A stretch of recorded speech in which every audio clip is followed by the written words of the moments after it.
মা আমি অফিসে যাচ্ছি। ঠিক আছে বাবু।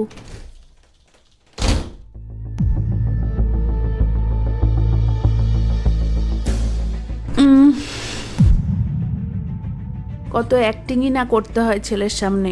এই প্রতিবন্ধীর অ্যাক্টিং করতে করতে কোন দিন আমি সত্যি না প্রতিবন্ধী হয়ে যাই। বৌমা, ঘরের সমস্ত কাজকর্ম সেরে ফেলে আমার জন্য খাবার রেডি করো, আমি স্নানে যাচ্ছি।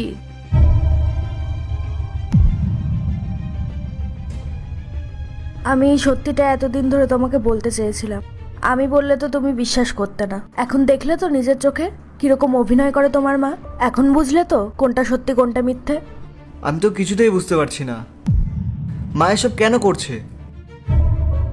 দেখো রোহান, জানি না মা এরকম কেন করে, কিন্তু আমার সাথে এরকম রোজ হয়।